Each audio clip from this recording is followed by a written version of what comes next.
তাই কৃষ্ণের হাতে তিনটে বাঁশি থাকে বলেই কিন্তু আমাদের সর্বনাশটা হয়। তার কারণটা বলে দিই, আমাদের যে মরণ হয়, মরণকালে দেখবেন মানুষ কিন্তু চোখগুলো বড় বড় হয়ে যায়, বিভীষিকা সৃষ্টি হয়, আর ভুল বক্তি থাকে মানুষ। কেন জানেন? যার মৃত্যু হয়, মৃত্যুর কিছুক্ষণ আগে দেখবেন তার পরিবারের লোকজনের সঙ্গে তার আর কোনো কথা চলে না। সে কারোর ক্রন্দনে কিন্তু নিজে কাঁদেন না, কারোর কথাই কিন্তু সে আর কথা বলে না। সে তখন একজনের সঙ্গে কথা বলে। কে? সে একজনের সঙ্গীত শুনতে পায়, সেটা হলো একমাত্র ভগবান শ্রীকৃষ্ণের বাঁশির শব্দ শুনতে পায়। ভগবান যখন কাউকে ডাকে তখন তার নামটা ধরে বাঁশি বাজায়, আর যখনই বাঁশি বাজিয়ে সুরটা ছড়িয়ে দেয়, যার নাম ধরে বাঁশি বাজাবে সে তখন সংসার ছেড়ে দিয়ে গোবিন্দ চরণে চলে যাবে। যেটা আজকে রাসলীলাতে আমার থেকে আরো বেশি ডিটেলস আপনাদের জানিয়ে দেবে। রাসে দেখবেন গোপীদেরকে ডাকার সময় কিন্তু কৃষ্ণ বাঁশি বাজিয়ে তবে ডেকেছিলেন, কোনো মুখে কিন্তু ডাকে না, গোপীদের নাম ধরে বাঁশি বাজিয়ে ডেকেছিলেন। তা আজকে সেই বাঁশির বিবরণটা আমি শোনালাম, তার কারণগুলো পরে পরে বলবো। এই দেখুন, যখন তিনটে বাঁশির সুরে কৃষ্ণ মধুর সুরে বাঁশিটা বাজিয়েছে, তখন রাধারানী বলছে, কোনে বাজারে ছিলা বাঁশি রে, কোনে বাজারে ছিলা বাঁশি রে, ও বাঁশি রে। তাই গৌর হরি হরি বল।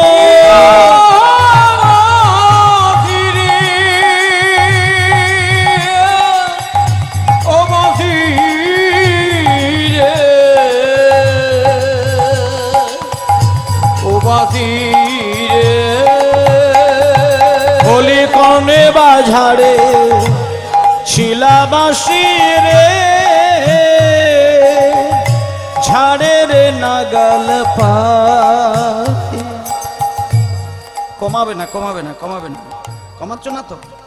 দেখো, কমাবে না। যদি সেই ঝাড়ের নাগাল পায়, ঝাড়ের ডালে মূলে উপাড়িয়া, মূলে উপাড়িয়া, ঝাড়ে মূলে উপাড়িয়া। শোনো, ঝাড়ের ডালে মূলে, নট ঝাড়ে মূলে, ঝাড়ের ডালে মূলে উপাড়িয়া, হরি হরি হরি বল। ডালে মূলে উপাড়িয়া, দিতাম সাগরে ভাসাইয়া, আহা হরে ওরে কালার বাঁশ বাঁশি, ওরে কালার বাঁশি, ওরে বাঁশি, ওরে কালার বাঁশি, বাঁশি রে, বাঁশি রে,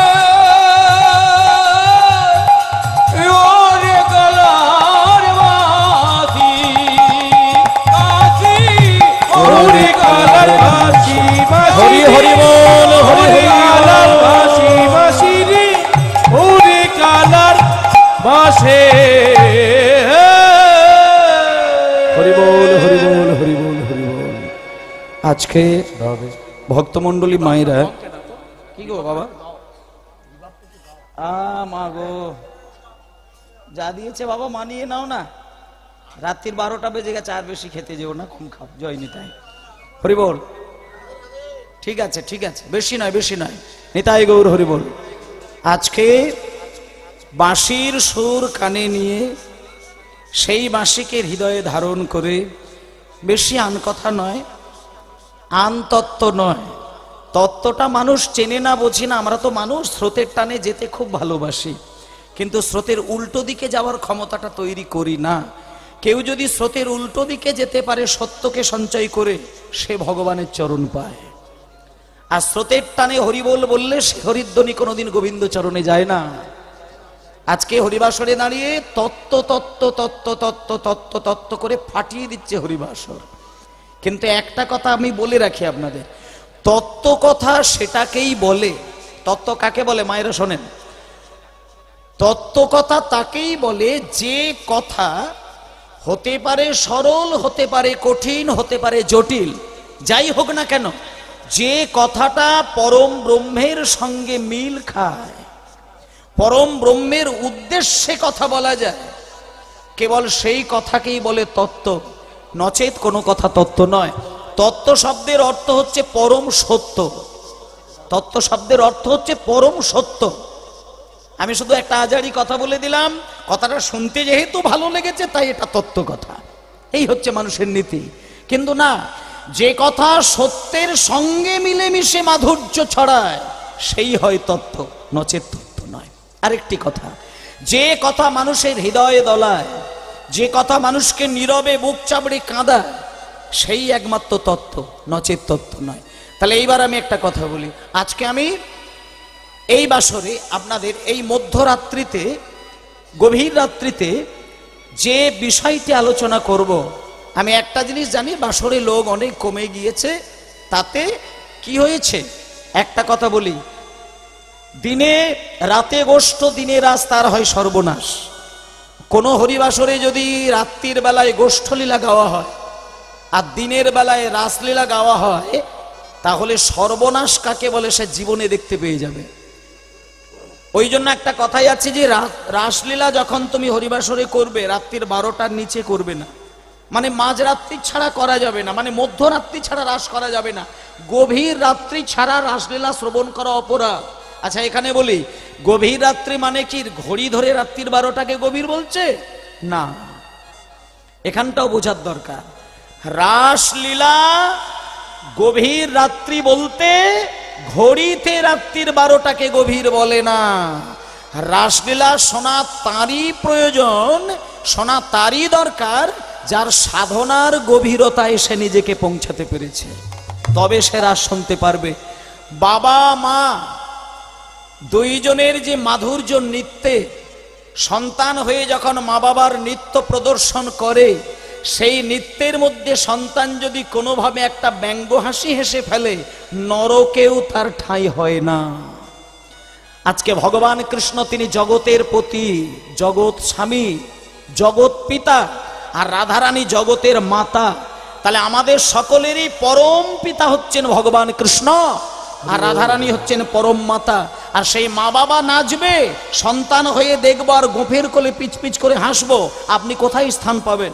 এটা দেখেন, এগুলো একটু বুঝে যান। রাস আপনারা শুনুন, অসুবিধে নেই, কিন্তু আমি এই যে বিষয়টা আস্বাদন করব, গভীরতা যার থাকবে সে অবশ্যই শুনবে। দেখুন, আমি একটু আগে দেখেছিলাম বাসরে লোক ধরানো যায় না, এখন দেখলাম দুভাগ কেটে গিয়েছে, এক ভাগ আছে।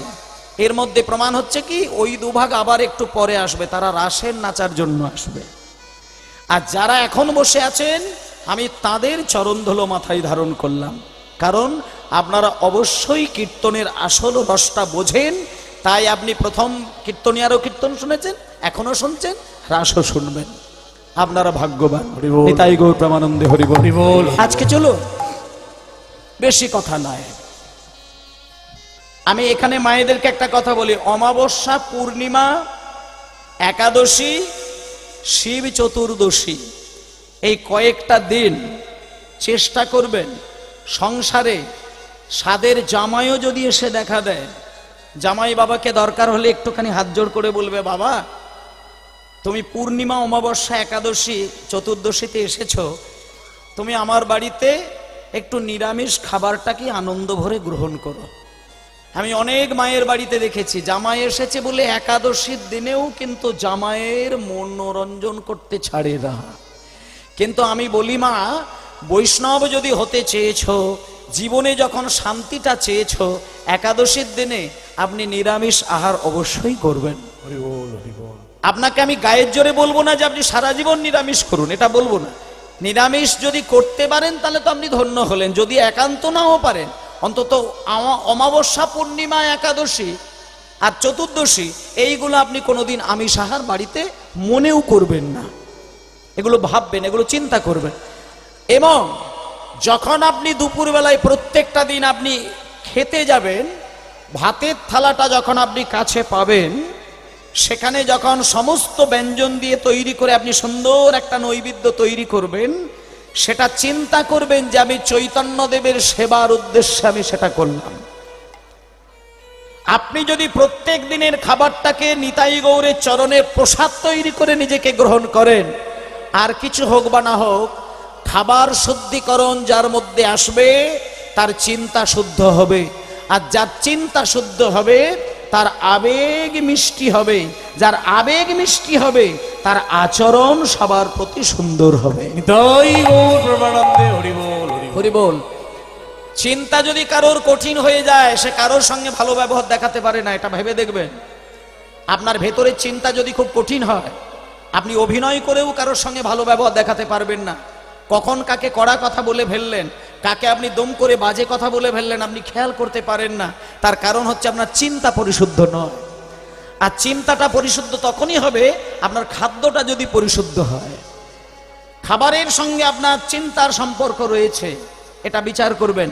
আর একটা কথা বলে দেই, দুপুরবেলা যখন আপনি ভাত ডাল তরি তরকারি শুক্তো এটা ওটা নেবেন, মায়েদেরকে বলছি মন্দির যদি নাও বানাতে পারেন, মিনিমাম আপনি যখন খেতে বসবেন একটা সেকেন্ডের জন্য চোখটা বন্ধ করে আপনারা ভাতের থালাটার দিকে প্রণাম করে আপনি এই কথাটা বলবেন, ভজ পতিত উদ্ধারণ শ্রী গৌরে হরি, ভজ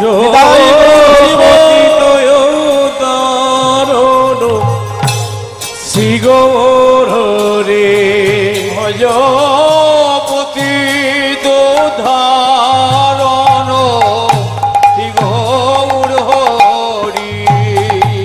আর শ্রী গৌরে হরি নবদ্বীপ বিহারী, গৌর হরি নবদ্বীপ বিহারী, গৌর হরি নবদ্বীপ বিহারী। আর দিন দয়াময় হিতকারী, ভজ পতিত উদ্ধারণ শ্রী গৌর হরি, ভজ পতিত উদ্ধারণ শ্রী গৌর হরি। দাঁড়াও হোমা, দুপুরবেলা যখন খেতে বসেন এই কাজটা করেন করেন না? দেখুন একটা কথা বলি, মন্দির আপনি বানাতে যদি না পারেন, আপনি যেন চিন্তা করবেন না, মায়েরা চিন্তা করবেন না এটা যে আমার স্বামীর রোজগার নেই বলে একটা বাড়িতে উঠানে মন্দির বানাতে পারি না। যেদিন আমার মন্দির হবে সেদিন আমি নিয়ম করে 3 বার গোবিন্দকে সেবা দেব।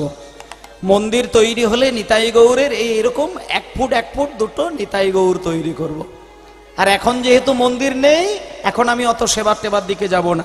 ওমা একটা কথা বলি, মন্দির বানানোর প্রয়োজন নেই, রাধা কৃষ্ণের বিগ্রহ তৈরি করার দরকার নেই, নিতাই গৌর আস্তে আস্তে নিতাই গৌরের বিগ্রহ তৈরি করার দরকার নেই। 1 টাকা দিয়ে ক্যালেন্ডার কিনতে পারবেন তো? 50 টাকা খরচা করে নিতাই গৌরের একটা বাঁধানো পিকচার তৈরি করতে পারবেন তো? ওইটুকু যদি ঘরে রাখেন, আপনার আর কোনো কিছু করার দরকার নেই, কিচ্ছু করার দরকার নেই। ভগবান কিন্তু আপনার লাখ টাকা কোটি টাকার মন্দিরে এসে বসে থাকেন না। ভগবান আপনি 1 লাখ টাকা দিয়ে বিগ্রহ তৈরি করে সেইখানে মাইনে করা ব্রাহ্মণ দিয়ে 3 বার আরতি করলে সেইখানে কিন্তু ভগবান থাকবেই, এই গ্যারেন্টি দেওয়া যাবে না। আপনার ভেতরে যদি পরাভক্তি বর্তমান থাকে, আপনার ভাঙা ঘরের মধ্যে একটা ক্যালেন্ডার ঝুলিয়ে সেইখানে যদি রাত দিন আপনি 2 ফোঁটা নয়নের জলে নিতাই গৌরের সেবা করেন, আপনার কিচ্ছু করার দরকার নেই।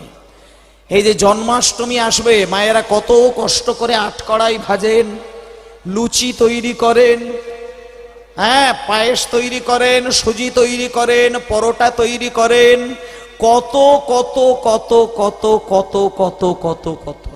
কিন্তু আপনার বাড়ির ছেলেটা যেদিন জন্ম নেবে তার মুখে 8 কড়াই ভাজা দিয়ে দেখবেন তো চেবাতে পারেন কিনা, পারে কিনা? তাহলে আপনি আজকে জন্মাষ্টমীর দিনটা এত ঘটা করে পালন করছেন কেন? না কৃষ্ণ আজকে জন্ম নিয়েছিলেন, এই তো? তাহলে আপনার কি এই দায়িত্বটুকু নেই যে আজকে কৃষ্ণের জন্ম হয়েছে, বর্ষাকালের ভাদ্র মাসের কৃষ্ণ পক্ষের অষ্টমীর তিথিতে কৃষ্ণ জন্ম নিয়েছিলেন? কোথায় মায়েরা বলুন, কৃষ্ণের জন্ম কোথায় হয়েছিল? কোথায়? এই পিছন থেকে সাড়া বেরিয়েছে। কোথায় জন্ম নিয়েছে? পানাগড়ে বলছে দক্ষিণেশ্বর। কৃষ্ণের জন্ম হয়েছিল কংসের কারাগারে। আচ্ছা, এবার একটা কথা বলি, কংসের কারাগারে কৃষ্ণের জন্ম হলো কেন? একটা কথা বলি, কৃষ্ণের কারাগারে যে কৃষ্ণের জন্মটা হয়েছিল কংসের কারাগারে, ওই কৃষ্ণের মায়ের নাম হচ্ছে দেবকী আর পিতার নাম বসুদেব।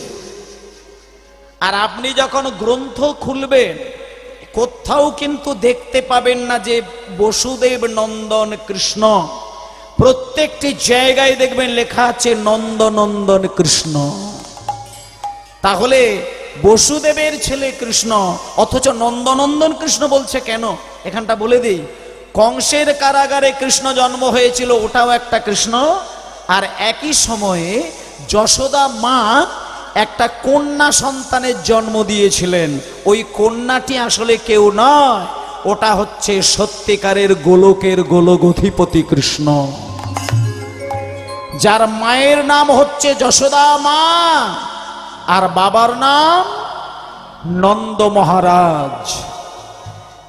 এইটা হচ্ছে আসল কথা। তাই জন্য গোপালকে যখন সেবা দিতে বসবেন, মায়েদেরকে একটা কথা বলি, গোপাল কি খায় সেটা জেনে নিন। আজকে যখন গোবিন্দকে সেবা দিতে বসবেন, আপনি শুধু মনে মনে ভক্তিটাকে দিয়ে তার চরণে নিবেদন করবেন, আত্মনিবেদন, আর কিচ্ছু করার দরকার নেই। ওই আটকড়ায় সুজি লুচি ওসব আপনি নিজে খাবার জন্য তৈরি করেছেন, ওটা গোপাল খায় না।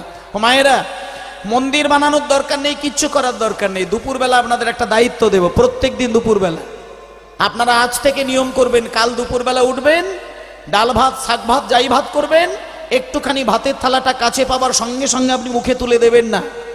ভজপতি উদ্ধারণ শ্রী গৌর হরি নবদ্বীপ বাসী দীন দয়াময় হিতকারী, পুরো পদাবলীটাকে যদি পারেন তো ভালো, নচে দুটো লাইন বলার পরে আপনি প্রণাম করে তারপরে খাওয়া শুরু করবেন। এটা প্রথম কাজ। তাহলে এমন একটি গান যেটা গেয়ে আপনি যখনই খাবারটা গ্রহণ করবেন সেটা কিন্তু নিতাই গৌরের প্রসাদ তৈরি হয়ে গেল। আর এই গানটা রচনা করেছিলেন যিনি, তিনি সারা বাংলাকে বৈষ্ণবের ধারায় নিয়ে যাবার জন্য তার এই কৌশল। তিনি কে? আজকে আমরা তার কথা শুনব। ভক্তমণ্ডলী মায়েরা, আজকে সবাই মিলে চলো একটা খুব মূল্যবান জায়গা, খুব পবিত্র জায়গা, খুব পবিত্র জায়গা। আপনারা নবদ্বীপ গেছেন, দ্বারকা মথুরায় গিয়েছেন, বৃন্দাবনে গিয়েছেন, পুরীধামে গিয়েছেন, কত কত জায়গায় বেড়াতে গিয়েছেন। আমি একটা খুব ভালো জায়গা বলবো, সেইখানটা একবার জীবনে যাবেন। আমি 3 বার সেই জায়গায় গিয়েছিলাম, 3 বার। সেটা বেশি দূরে নয়, মুর্শিদাবাদের হাজারদুয়ারি যদি কেউ বেড়াতে যান, ওইখান থেকে জিজ্ঞেস করবেন, আমি একটু বেশি, ওখান থেকে অনেকটা সময় লাগবে। জলঙ্গি বলে একটা জায়গা, বিখ্যাত জায়গা জলঙ্গি, খুব বিখ্যাত জায়গা। এবং জলঙ্গিতে গিয়ে দেখবেন একটা নদীর বাঁধ। ওই নদীর বাঁধটা কোন নদীর বাঁধ? পদ্মা নদীর বাঁধ। ওই পদ্মা নদীটা গেলে আপনি দেখতে পাবেন একেবারে নদীর ধারেই কিন্তু আপনি দাঁড়িয়ে থাকবেন। আর যেখানটা দাঁড়িয়ে থাকবেন ওই পর্যন্তই আমাদের পশ্চিমবঙ্গের বর্ডার। আর ওইখানে দাঁড়িয়ে যে পদ্মা নদীটা পাবেন, দুটো কাজ আপনারা করবেন। পদ্মা নদীতে যাওয়ার পরে নদী থেকে একটু মাটি তুলে নিয়ে আসবেন, আর ওই জলঙ্গির ঘাটে গিয়ে আপনি কিছুটা জল নিয়ে এসে আপনার বাড়ির চারিদিকে ছিটিয়ে দেবেন। যদি বলেন কেন করব, অলৌকিক ক্ষমতাটা কোথায় আছে লীলার শেষের দিকে গিয়ে জানতে পারবেন। জলঙ্গির বাঁধে গিয়ে কোনো একটা ঘাটে নেমে আপনি মাটি আর জল দুটি জিনিস যত্ন সহকারে বাড়িতে রাখবেন, আপনার অলৌকিক শক্তিটা আপনার সংসারে প্রভাবিত হবে। কেন শোনেন, ওই যে পদ্মা নদী, ওই পদ্মা নদীর জলে একটা কি কাণ্ড ঘটেছিল মায়েরা দেখুন। একদিন চৈতন্য মহাপ্রভু ভক্তদের সঙ্গে হরিনাম করতে করতে আসছেন ওই জলঙ্গির বাঁধে। কেমন করে আসছেন? প্রেমানন্দে সবাই মিলে প্রেমানন্দে মেতে হরি বলো, হরি নামের বন্যা ঝেলো, হরি হরি মেতে হরি বলো, হরি নামের বন্যা যে এলো। প্রেমানন্দে মেতে হরি বলো, হরি নামের বন্যা যে এলো। প্রেমানন্দে মেতে হরি বলো, হরি নামের বন্যা যে এলো। প্রেমানন্দে মেতে হরি বলো, হরি নামের বন্যা যে এলো। প্রেমানন্দে মেতে হরি বলো, হরি নামের বন্যা যে এলো। আচ্ছা হাত বলি বলি দাঁড়া দাঁড়া, কাকা কাকা বাবা, যাদের হাত আছে তারা অবশ্যই হাতে তালি দেবেন, এটা আমি অনুরোধ করব। আর যাদের ভগবান হাত দেয়নি তাদেরকে জোর করার দরকার নেই, হাত নেই তো হাতে তালি দেবেন কি করে। আর আশা করি মানুষ এতটা বেঈমান নয় যে হাত রেখে দিয়েও হাতে ভগবানের উদ্দেশ্যে তালি দেবেন না, এটা নিশ্চয়ই কেউ করে না। হাতে তালি দিচ্ছে মানে হাত আছে, আর তালি দিচ্ছেন না মানে নিশ্চয়ই ভগবান হাত দেয়নি, এর বাইরে কোনো কথা হবে না। কেমন অন্ততপক্ষে ভগবানের নামেতে যদি 3 বার কেউ তালি দেয়, তালি দেওয়া শিখতে হবে। আঙুলগুলোকে ছড়িয়ে দিয়ে কেউ যদি তালি দেয় সে তালির শব্দ অশুভ, তাতে শুভ শব্দ নয়। আর তালিটা যদি এইভাবে হাতটাকে ঘুরিয়ে কেউ দেয় সেটাও মাঙ্গলিক নয়। কিন্তু যখন আপনি এইভাবে হালকা করে আঙুলগুলোকে স্পর্শ করে একত্রিত করে যদি এইভাবে আপনি তালি দেন, সেটা কিন্তু সংসারের অলৌকিক শক্তিকে টেনে আনতে পারে। হরি বল। এটা আপনারা প্রমাণ নেবেন। মায়েরা, আপনার মন্দিরে বসে আপনি 3 ভাবে তালি দেবেন, এটা আমার কথাটা কতটা প্র্যাকটিক্যাল আপনি দেখবেন। আপনি এইভাবে তালি দিতে দিতে আপনি নাম করবেন, দেখুন আপনি কেমন ফিল করতে পারেন নিজেকে। তারপরে আপনি এইভাবে তালি দেবেন, সেখানে আপনার মন কি বলে দেখবেন। আর আপনি এইভাবে তালি দিয়ে যাবেন, শব্দ বার হওয়ার দরকার নেই। এইভাবে স্পর্শ করে হাতে তালি দিতে দিতে, তাতে যদি শব্দ নাও বার হয়, আপনি হাতটা স্পর্শ করলেই দেখবেন আপনার অনায়াসে হৃদয়ের মধ্যে যেন একটা প্রেম ভক্তি উদয় হচ্ছে। এটা প্রমাণ করে দেখুন। প্রেমানন্দে মেতে হরি বলো, হরি নামের বন্যা যে এলো। প্রেমানন্দে মেতে হরি বলো, হরি নামের বন্যা যে এলো। প্রেমানন্দে মেতে হরি বলো, হরি নামের বন্যা যে এলো। প্রেমানন্দে মেতে হরি বলো, হরি নামের বন্যা যে এলো। এমন বন্যা দেখি নাই, আহা এমন বন্যা দেখি নাই। সবাই সবাই মায়েরা সবাই একটু হাত বাড়িয়ে, এমন বন্যা দেখি নাই শুকনাতে তলায়। এমন বন্যা দেখি নাই শুকনাতে তলায়। বন্যা দেখি নাই এই যে শুকনাহি তলায়। বন্যা দেখি নাই শুকনাতে তলায়। বন্যা দেখি নাই শুকনাতে তলায়। বন্যা দেখি নাই এই যে শুকনাহি তলায়। ডুবল নদের পুরুষ নারী জাতের বিচার নাই। এমন নদের পুরুষ নারী জাতের বিচার নাই। পুরুষ নারী জাতের বিচার নাই। এমন বন্যা দেখি নাই শুকনাতে তলায়। বন্যা দেখি নাই হরিব বলে রে। এমন বন্যা দেখি নাই শুকনাতে তলায়। ডুবল নদীর পুরুষ নারী জাতের বিচার নাই।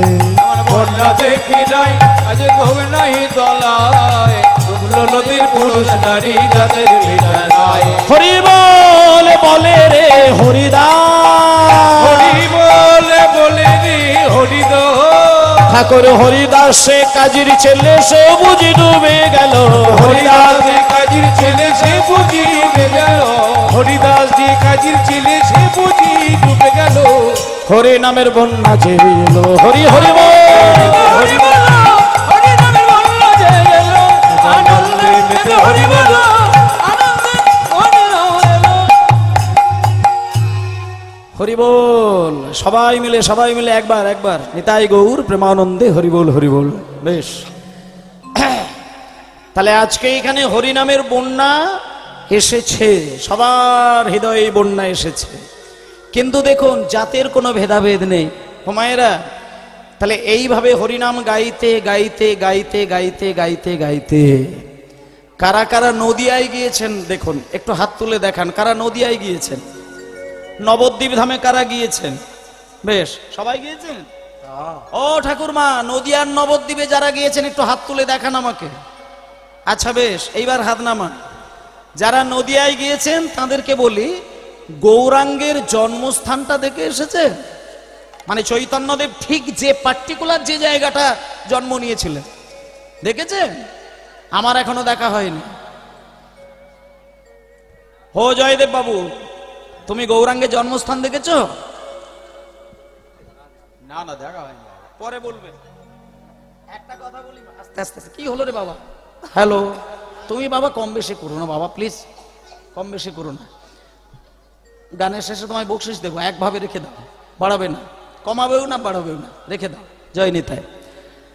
গৌরাঙ্গের জন্মস্থান আপনি সঠিকভাবে কোন জায়গা সেটা এখনো পর্যন্ত পরিষ্কার হয়নি।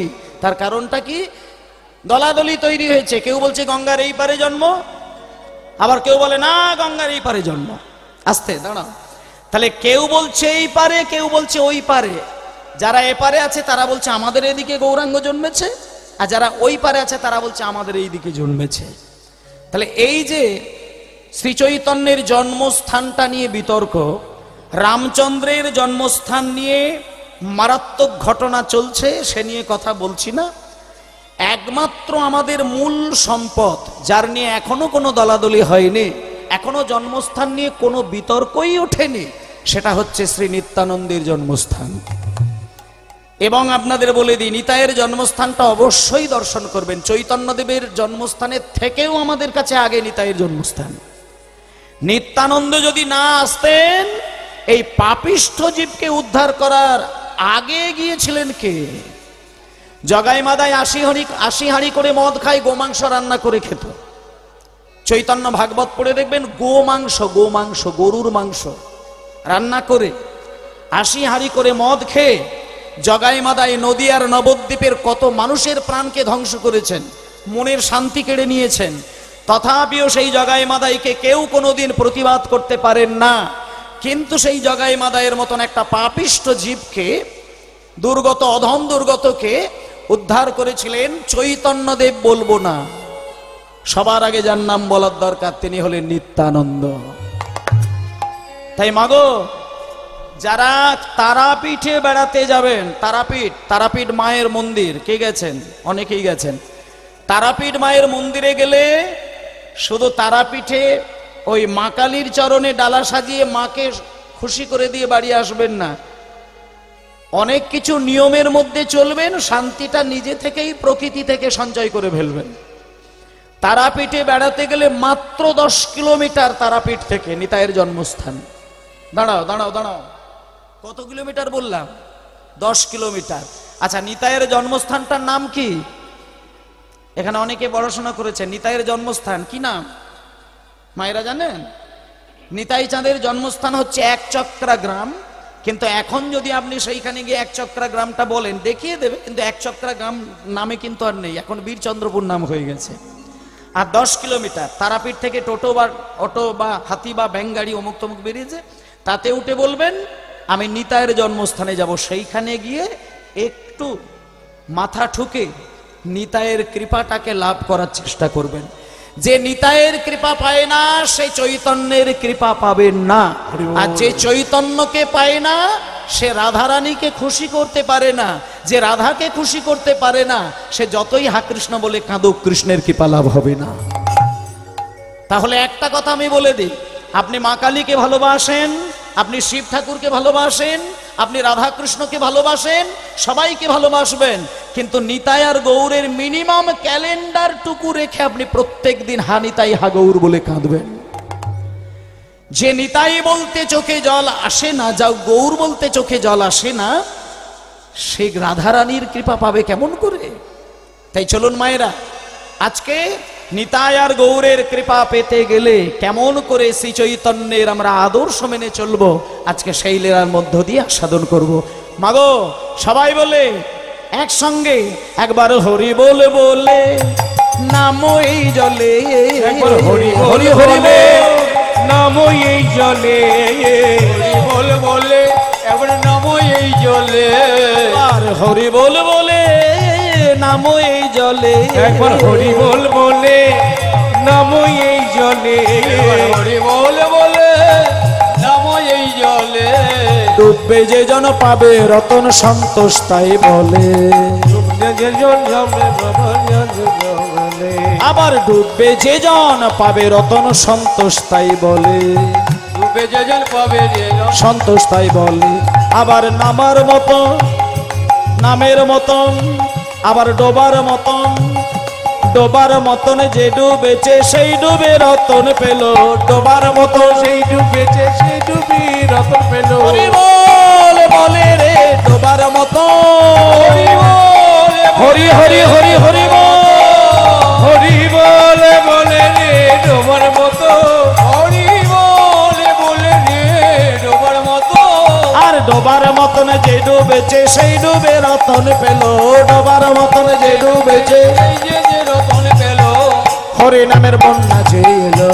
প্রেমানন্দে মেতে হরি বলো হরি নামের বন্যা যে এলো। প্রেমানন্দ পেতে হরি বলো হরি নামের বন্যা যে এলো। আনন্দ পেতে হরি বলো হরি নামের বন্যা যে এলো। নিতাই গৌর প্রেমানন্দে হরি বল হরি বল হরি বল। আসল জায়গাটা থেকে সরে আসলে চলবে না মা। এইভাবে হরিনাম গাইতে গাইতে গাইতে গাইতে আমরা চৈতন্য মহাপ্রভুর সঙ্গের সঙ্গী হয়ে গেলাম। আস্তে মা। চৈতন্যদেব কয়েকজন ভক্তকে নিয়ে নদিয়ার নবদ্বীপ থেকে হরিনাম গাইতে গাইতে গাইতে গাইতে গাইতে গাইতে সোজা চলে এসেছিল মুর্শিদাবাদ জেলায়। আস্তে। মুর্শিদাবাদের কোন জায়গাটা এসেছিল? আস্তে গো মা। মুর্শিদাবাদের কোন জায়গায়? যেটা বললাম ওই জলঙ্গি। জলঙ্গির একটা নদীর ঘাট, পদ্মা নদীর ঘাটে ভক্তদেরকে দাঁড় করিয়ে দিয়ে সকল ভক্তকে বলেছিলেন, হে ভক্তগণ, তোমরা একটা কাজ করো। আজকে না আমার বহুদিনের একটা বাসনা, আমি প্রত্যেকটা দিন গঙ্গা নদীর জলে স্নান করি, কিন্তু আমার আজকে মনে মনে একটা তীব্র বাসনা তৈরি হয়েছে যে আমি একটু পদ্মা নদীর জলে স্নান করব। তাই তোমরা সবাই মিলে এসেছো, তোমরা একটু জলে নামো, আমি তোমাদের পিছনে পিছনে জলে নামবো। এই বলে মায়েরা খুব সুন্দর করে একবার লীলাটাকে না এমন ভাবে শ্রবণ করবেন যে শ্রবণ করতে করতে লীলাটা যেন আপনার হৃদয়ের মধ্যে ছবির মতন ধরা পড়ে। যে ভক্ত লীলাকে হৃদয় মাঝে ছবির মতন করে দেখেন, একমাত্র সেই ভক্তের হৃদয় কিন্তু দোলে। আর যে ভক্তের হৃদয় দোলে, তার বাইরে থেকে প্রমাণ হয়ে যায়, তার চোখ থেকে বিন্দু বিন্দু রসধারা বিগলিত হয়। আর একটা কথা বলি মা, হরিবাসরে হরিনাম শুনতে শুনতে মিনিমাম চোখ থেকে 2 ফোঁটা জল ভক্তের তো আসবেই। যে ভক্ত নিতাই বলতে গিয়ে কাঁদে, যে ভক্ত গৌর বলতে গিয়ে কাঁদে, যে ভক্ত রাধে বলতে গিয়ে কাঁদে, তাকে আলাদা করে কিছু দেবার প্রয়োজন হয় না। মায়েরা আমি বলে দিই, আমরা কিন্তু প্রত্যেকেই খুব গরিব। মানে আমার বাবার যে অনেক টাকা আছে, আপনাদেরও যে বাবা বা দাদুর যে অনেক সম্পত্তি আছে, এটা কিন্তু নয়। একটা যদি বিষাক্ত ফোঁড়া আপনি তৈরি করে ফেলেন, সেই একটা বিষাক্ত ফোঁড়াই আপনাকে সর্বনাশ করে দিতে পারে। সুতরাং আমরা কেউ ধনী লোক নই। তাই জন্য ভগবান জেনে শুনে বুঝে শুনে ভগবান মানুষের জন্য একটা বিধান তৈরি করে দিয়েছেন যে, হে ভক্তগণ, আমাকে ভালোবেসে কেউ ফল যদি কুচিয়ে কুচিয়ে দাও, আমি কথা দিলাম তার নিবেদন করা ফল আমি অবশ্যই হাতে তুলে মুখে চিবিয়ে চিবিয়ে খাবো। এটাও বলেছেন, কেউ যদি ফল না দিতে পেরে মিনিমাম ফুলের বাগান থেকে একটা ফুল খসিয়ে নিয়ে আমার চরণে রেখে হাত জোড় করে বলতে পারবে, হে ঠাকুর, আজ আমি তোমাকে কিছুই দিতে পারি না, আজকে আমি একটা ফুল তোমার চরণে দিলাম, তুমি আমার এই ফুলটুকু প্রসাদ পাও ঠাকুর। ভগবান কিরকম দেখুন, ভক্তের কাছে ভগবান কত উদার।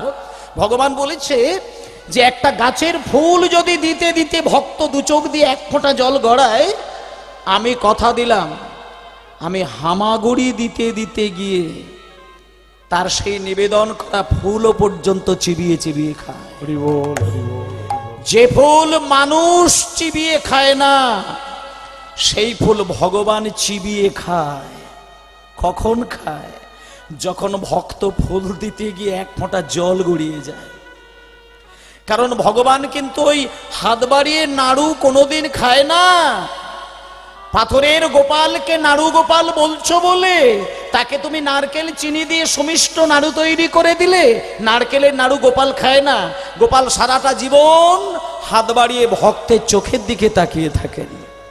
ভগবান শুধু মনে মনে বলে, সারাটা জীবন ভগবান আমাকে, ভক্ত আমাকে সেবা দিল বটে, কিন্তু কোনো দিন আমার নাম ধরে তার দুটো চোখ থেকে দুবিন্দু জল আমার চরণে দিল না। মায়েরা, আমি একটা কৌশল আপনাদের বলে দিই। যে মানুষ মন্দিরে গিয়ে দুফোঁটা জলে কাঁদতে জানে, আমি আমার ঠাকুরমাকে দেখেছিলাম, আমার ঠাকুরমাকে আমি প্র্যাকটিক্যাল দেখেছিলাম। আমি তখন ছোট্ট বয়স। আমার ঠাকুরমা প্রত্যেক দিন ভোরের বেলা 4টের সময় উঠেই ঠাকুরমার প্রথম কাজ হচ্ছে শঙ্খধ্বনি করা। আর আমি আপনাদেরকেও বলবো, 3:20 থেকে ভোর 3:40 পর্যন্ত ওই সময়টুকু কেউ যদি জেগে বসে থাকে ভগবানের সেবার উদ্দেশ্যে, পরম সত্যকে সে অনায়াসেই হৃদয়ে ধারণ করতে পারবেই পারবে। কারণ ওই 3:20 থেকে 3:40, আরো একটা হিসাব বলে দেই, সূর্য উদয়ের 92 মিনিট আগে থেকে সূর্য উদয়ের 48 মিনিট আগে পর্যন্ত এই ক্ষণটা মানুষের কাছে প্রচন্ড শুভক্ষণ। এই সময়টুকু যদি মানুষ জেগে কাটায়, সে ভাবতে পারে না যে পারমার্থিক সুখটা এই নরকের মধ্যে সে কিভাবে সঞ্চয় করে রাখতে পারে। যে মানুষ এই সময়টা ঘুমিয়ে কাটায়, সে মানুষ সত্যকে উপলব্ধি করতে পারে না। পরম সত্য ওই ব্রহ্ম মুহূর্তে কিন্তু অনায়াসে মানুষের কাছে বিতরণ করে দেয়নি। হরি বল, হরি বল, হরি বল। তাই ভক্তমণ্ডলী মায়েরা, আপনাদেরকে আমি একটা কথা বলে দেব। আপনারা ছেলেকে ভালোবাসেন, স্বামীকে ভালোবাসেন, সংসার ভালোবাসেন, সবই ভালোবাসেন। তাই একটা কথা বলি, ভগবানকে কিচ্ছু দিতে লাগে না। ভগবান বলেছে, আমাকে ফল দিলে আমি চিবিয়ে খাই, ফুল দিলে আমি চিবিয়ে খাই, ফুল না দিলে পাতা যদি দিয়ে আমার চরণে বলে আমি কিচ্ছু দিতে পারি না, শুধু দুটো পাতা দিয়ে তোমার সেবা দিলাম, আমি কথা দিলাম সেই পাতাও আমি চিবিয়ে খাই। এবার শেষ কথাটা কি বললেন দেখুন, বলছে পাতাটুকু যদি আমাকে না দিতে পারে, শুধু যদি আমার মন্দিরে বসে ভক্ত আমার দিকে তাকিয়ে তাকিয়ে হাত জোড় করে শুধু একটা কথা বলতে পারে, হে গোবিন্দ, আজ আমি তোমাকে কিচ্ছু দিতে পারি না, শুধু আমি চোখের ধারায় তোমাকে সেবা দিয়ে যাচ্ছি ঠাকুর, আমি কথা দিলাম, শুধু চোখ থেকে দুফোঁটা জল যদি গড়ায়, আমি নিজেকে সেই ভক্তের কাছে সারাটা জীবন বিক্রি করে দিই। ভগবান ভক্তের কাছে নিজেকে বিক্রি করে দেয়। কিসের বিনিময়ে? এক ফোঁটা নয়নের জলের বিনিময়ে। যখন সুদামা চোখের জলে 4 মুঠো চিড়েকে ভিজিয়ে নিয়ে কৃষ্ণের কাছে গিয়েছিল, যখন কৃষ্ণ 4 মুঠো চিড়ে থেকে 1 মুঠো চিড়ে খেয়ে নিয়েছিলেন, তখন রুক্মিণী গিয়ে কৃষ্ণের হাতটা ধরেছিল, বলেছিল, স্বামী এ কি করছেন আপনি, এ কি করছে? আমরা হলাম আপনার স্ত্রী, আমরা জানি আপনি এত বড় ভগবান, আপনি এত উদার ভগবান, কারোর ডাকে ছুটে গিয়ে যদি একবার আপনি সেবা পান, আপনি আপনার সর্বস্ব দিয়ে দেন, আর বাকি 1 মুঠো চিড়ে যদি আপনি দ্বিতীয়বার মুখে তোলেন, আপনি আমাদেরকেও দিয়ে দেবেন, আপনি সব খাবেন না।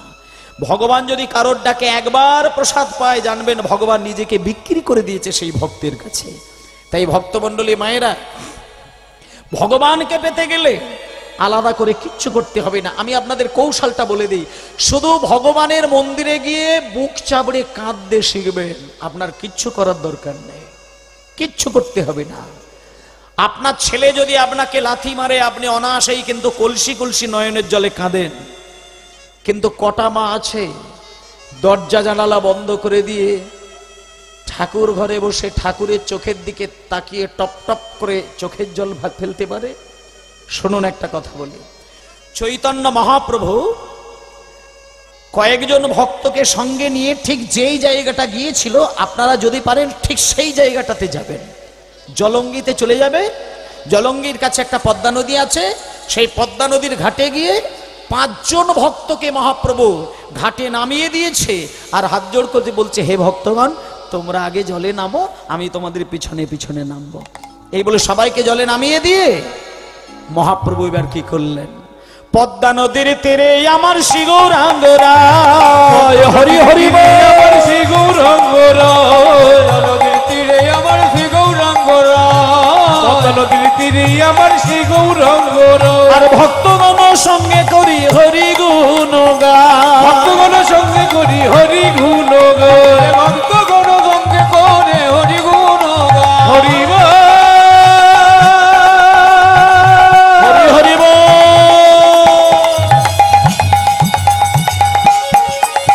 হরি বল,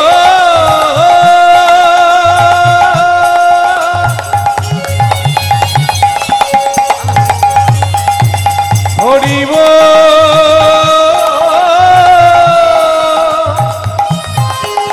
হরি বল। ভক্তগণ সঙ্গে করি হরি গুণ গায়, সঙ্গে করি হরি গুণ গায়, আনন্দ ধরে না, আনন্দ ধরে না, আনন্দ ধরে না, আনন্দ ধরে না। মায়েরা শোনেন, আস্তে আস্তে আস্তে আস্তে, যখন চৈতন্য মহাপ্রভু মাত্র 5 জন ভক্তকে সাথে নিয়ে পদ্মা নদীর জলে একেবারে ঠিক বাঁধের ধারে দাঁড়িয়ে রয়েছে, মহাপ্রভু বলছেন, ভক্তগণ তোমরা জলে নামো, তোমরা এক এক করে জলে ঝাঁপ দাও, আমি কথা দিলাম তোমাদের সঙ্গে আমিও পদ্মা নদীর জলে নামবো।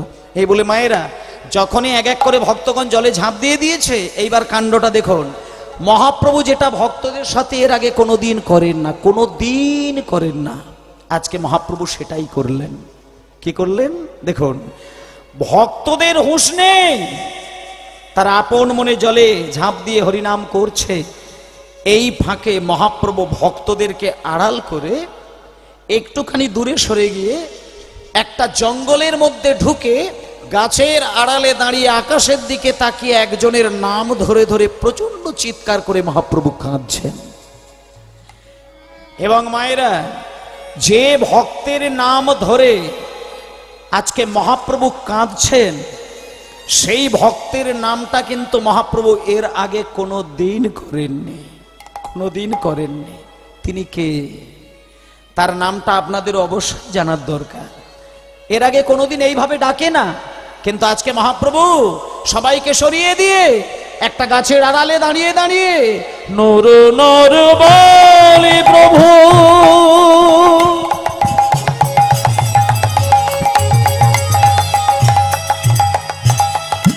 ডাকে বারবার,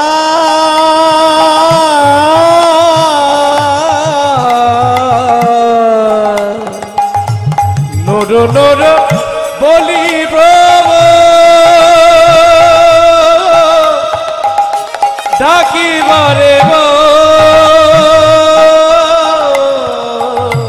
ডাকিতে ডাকিতে বহে প্রেম শ্রদ্ধা, ডাকিতে ডাকিতে বহে প্রেম শুভা, ডাকিতে ডাকিতে বহে প্রেম সুধা।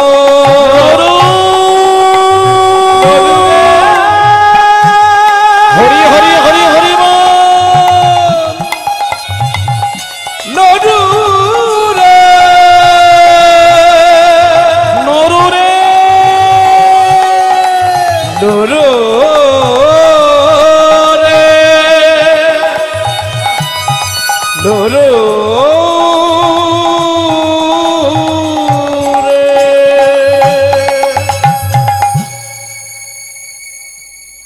মায়েরা, আজকে মহাপ্রভু আসতে খুব সুন্দর করে আপনারা একটু ধ্যান দিয়ে দেখুন, ভক্তগণ জলে নেমেছে, স্নান করছে, তাদের তো আর অত খেয়াল নেই যে চৈতন্য মহাপ্রভু আমাদের সঙ্গে নামেন না, এটা অতটা তারা খেয়াল করতে পারে না। হঠাৎ করে জলে যখন মহাপ্রভুকে দেখতে পেলেন না, তারা মহাপ্রভুর খোঁজে যখন জল থেকে উঠে দাঁড়িয়েছে, এক পা দুপা করে যখন ওই জঙ্গলের পথে হেঁটেছে, দেখলো মহাপ্রভু একটা গাছের আড়ালে দাঁড়িয়ে নরু নরু আর নরু এই নামটা ধরে চিৎকার করে কাঁদছে। শুধু কাঁদছে বললে ভুল হবে, চোখ থেকে কলসি কলসি জল। এবার একজন ভক্ত মহাপ্রভুর সামনে গিয়ে হাত জোড় করে বলছেন, প্রভু প্রভু প্রভু, আপনি নরু নরু বলে কাকে ডাকছেন? না না, বলতে চাইছি আমরা যে 5 জন আপনার সঙ্গে এসেছি, কই এই 5 জনের মধ্যে কই কারোর নাম তো নরু নয়। আপনি নরু নরু বলে বুক চাপড়ে কাঁদছেন, আকাশের দিকে তাকিয়ে রয়েছেন। প্রভু নরু কে? নরু কে? কই আমাদের মধ্যে কেউ তো নরু নেই। মহাপ্রভু চোখের জলটা মুছলেন। মায়েরা, মহাপ্রভু চোখের জলটা মুছে নেওয়ার পরে মহাপ্রভু বলছেন, হে ভক্তগণ, আমি না নরু নরু বলে যাকে ডাকছি তার এখনো জন্মই হয়নি। আমি তার জন্মের আগে থেকেই বুক ফাটিয়ে চিৎকার করে আহ্বান করে যাচ্ছি, যাতে আমার এই ডাকটা আকাশ পর্যন্ত চলে যায়। আমার ডাক শুনে সে যেদিন পৃথিবীতে জন্ম নেবে, সেদিন তার একটা ভালো নাম থাকবে। সেদিন তার ভালো নাম হবে নরোত্তম, ডাক নাম হবে নরু। শোনো ভক্তগণ, আমি এর থেকে বেশি কিছু কথা কিন্তু তোমাদেরকে বলতে পারবো না। তোমরা একটা কাজ করো, তোমাদের স্নান টান হয়ে গেছে তো, তোমরা স্নান টান করে একটু বাঁধের উপরে উঠে দাঁড়াও। আজকে আমার সঙ্গে কেউ জলে নামবে না, আজকে আমি একা একা পদ্মা নদীর জলে নামবো। এই বলে মায়েরা সবাইকে স্নান করিয়ে দিয়ে মহাপ্রভু ভক্তদেরকে বাঁধের উপরে দাঁড় করিয়ে দিয়ে আজকে মহাপ্রভু একা একা জলে নামছেন। আপনারাও যখন পুকুরে বা নদীতে বা সমুদ্রে বা সাগরে নামেন, ভালো করে শুনবেন, আপনারা কেমন করে জলে নামেন আর মহাপ্রভু কেমন করে জলে নামছেন দেখুন। মহাপ্রভু প্রথমেই ডান চরণটাকে পদ্মা নদী স্পর্শ করলেন, তারপরে এক এক করে জলে নামতে নামতে নামতে নামতে যখন পদ্মা নদীর জলটা নাভি সমান হয়ে গেল, আর কিন্তু মহাপ্রভু জলে নামলেন না। আস্তে নাভি সম জলে দাঁড়িয়ে মহাপ্রভু নদীর সাথে কথা বলছেন। কি বললাম মা? নদীর সাথে কথা বলছেন। মানে নদী কথা বলে কিনা জানি না, আর আপনারাও জানেন না নদী কথা বলে কিনা, গাছ কথা বলে কিনা, মাটি কথা বলে কিনা, বাতাস কথা বলে কিনা। কিন্তু আজকে মহাপ্রভুর কি ভাবের আবেগ তৈরি হয়েছে যে নদীর সাথে বিড়বির বিড়বির বিড়বির বিড়বির করে কথা বলছে। শুধু যে কথা বলছে তা নয়, সেই সঙ্গে আর একটা প্রকাশ। সেটা কি? সেটা দেখুন। আজকে নদীর জলে নাভি সমান হয়ে গেছে, এর বেশি আর নামছে না। নাভির সমতলে যখন নদীর জলটা থই থই করছে, তখন মহাপ্রভু হাত জোড় করে নদীকে একটা কথা শোনাচ্ছেন। কি কথা? মহাপ্রভুই আমারে কেঁদে কেঁদে বলে, হে আমারে পদ্মা নদী,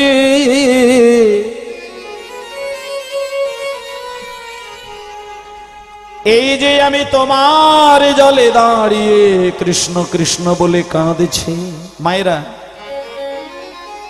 কথাগুলো একটু খুব সংযত রেখে শোনেন। মানেগুলো তো আমি বুঝিয়ে দেবো, কিন্তু আপনারা নিজে থেকে একটু ভেবে দেখুন। চোখ থেকে জল বেরোলে চোখের জল বলা হয়, কিন্তু আজকে মহাপ্রভুর চোখ থেকে দিব্যি জল বার হচ্ছে, কিন্তু মহাপ্রভু বলছে এটা আমার চোখের জল নয়। দেখুন আজকে মহাপ্রভুই আমার, কি বলছে? মহাপ্রভুই আমারে কেঁদে কেঁদে কেঁদে কেঁদে কেঁদে কেঁদে বলে, ওহে আমার পদ্মা নদী,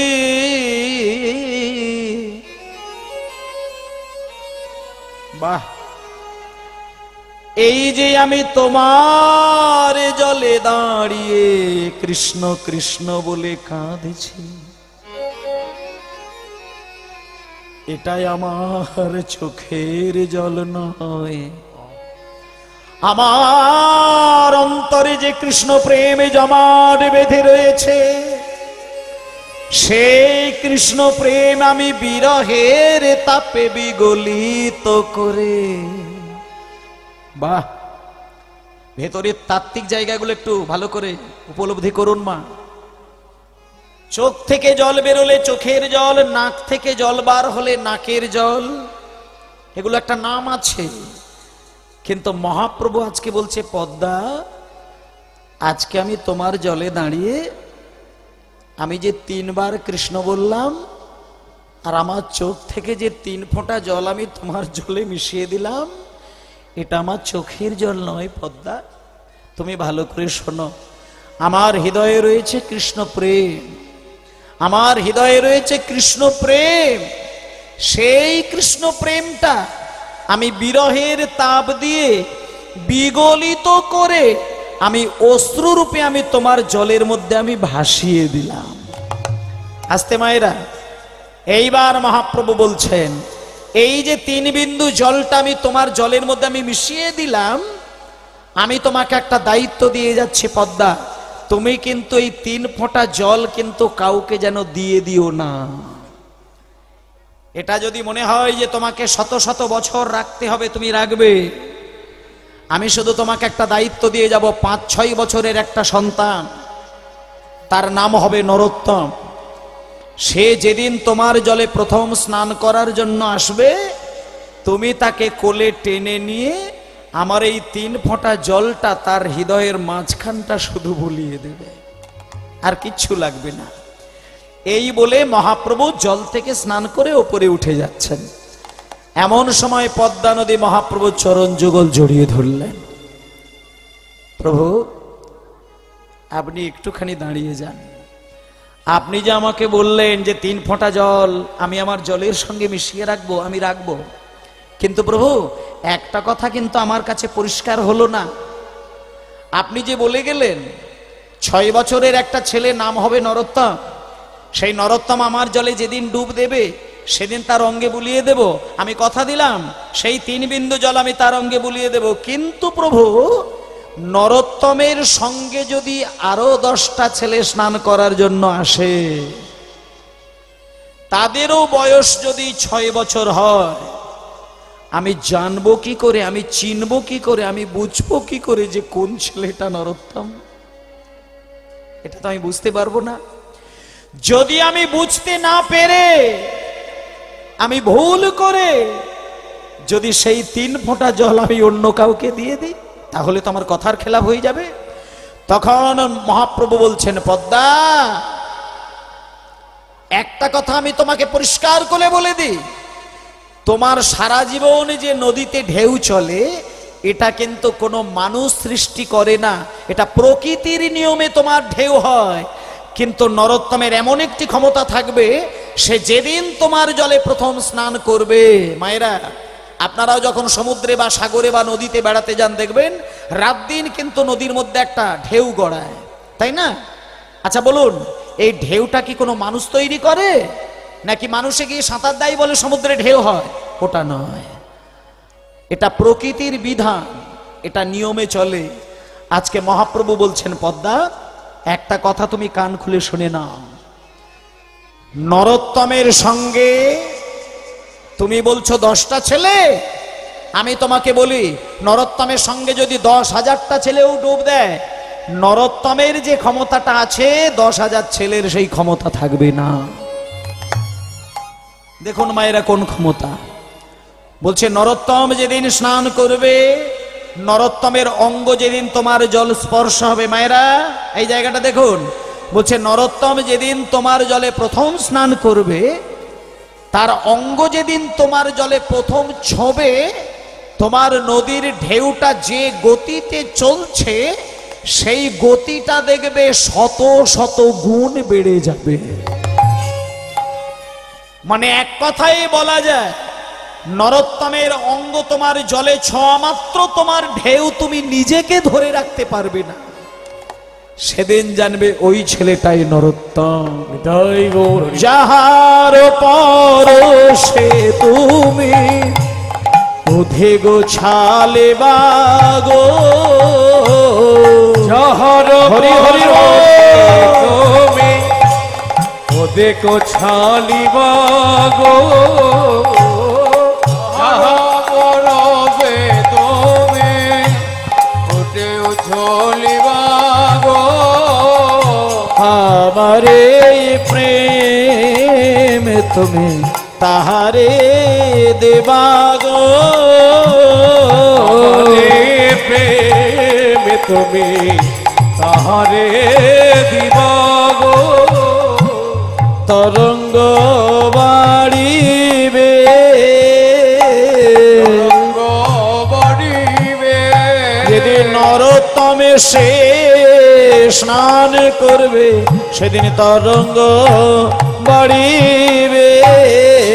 নরোত্তম এসে স্নান করবে তরঙ্গ বাড়িবে, নরোত্তমে সে স্নান করবে হা কৃষ্ণ বলে কেঁদে বেড়াবে। হরি নরোত্তম এসে স্নান করবে বলে কেঁদে বেড়াবে, নরোত্তম এসে স্নান করবে বলে কেঁদে বেড়াবে, নরোত্তম এসে স্নান করবে বলে কেঁদে বেড়াবে, নরোত্তম এসে স্নান করবে বলে কেঁদে বেড়াবে, নরোত্তম এসে স্নান করবে তরঙ্গ বাড়িবে।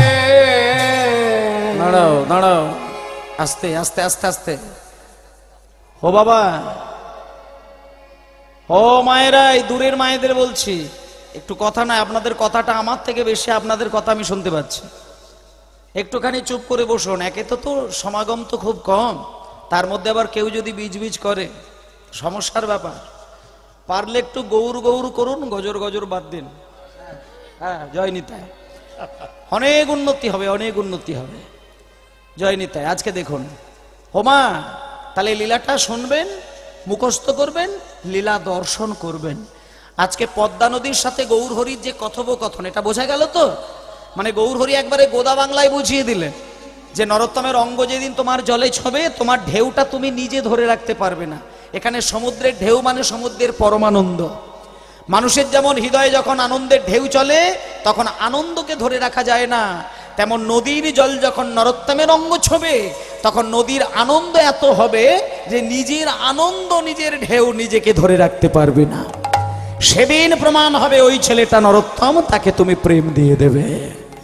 মায়েরা, এবার বলি, মহাপ্রভু চলে গেলেন, স্নান টান সেরে মহাপ্রভু বাড়িতে চলে আসলেন। ইতিমধ্যেই আরো কটা মাস পরে, এটা কি মাস মায়েরা? এটা ফাল্গুন মাস। ফাল্গুন মাসের আগে কি মাস ছিল? ফাল্গুন মাসের আগে ছিল মাঘ মাস। আচ্ছা, আপনারা কি জানেন চৈতন্যদেব সন্ন্যাস ধর্ম গ্রহণ করেছিলেন কি মাসে? হ্যাঁ, না, মাঘ মাসে। মাঘ মাসেই চৈতন্য মহাপ্রভু সন্ন্যাসী হয়েছিলেন। আস্তে তা এই যে আমাদের এই ফাল্গুনের আগের যে মাঘ মাসটা, এই মাঘ মাসে চৈতন্য মহাপ্রভু সন্ন্যাস ধর্ম গ্রহণ করলেন। আর নদীর জলে যে স্নানটা করতে গিয়েছিলেন এটা কিন্তু সন্ন্যাস ধর্ম গ্রহণের আগে ঘটেছিল। এরপরে মহাপ্রভু চলে গেলেন। ওমা, এই যে চৈতন্যদেব মানে আমাদের যে ঘরের ছেলে নিমাই, নিমাই যখন সন্ন্যাসী হয়ে যায় তখন নিমাইয়ের বয়স ছিল 24 বৎসর।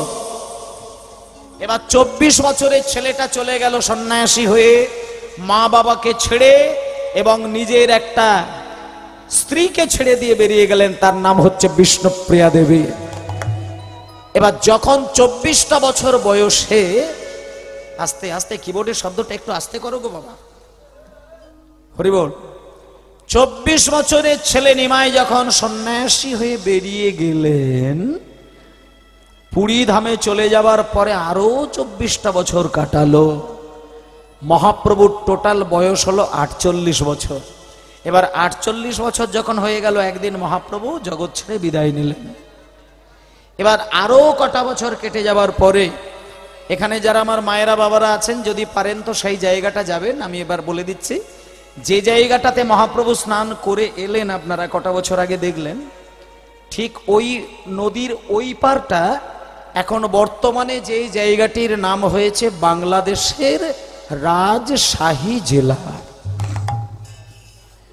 সুতরাং এটা যে কোনো বানানো একটা লীলা হচ্ছে, আজারি গাজারি লীলা হচ্ছে তা নয়, এর সত্য প্রমাণ যদি পারেন একবার বেরিয়ে দেখে আসবেন।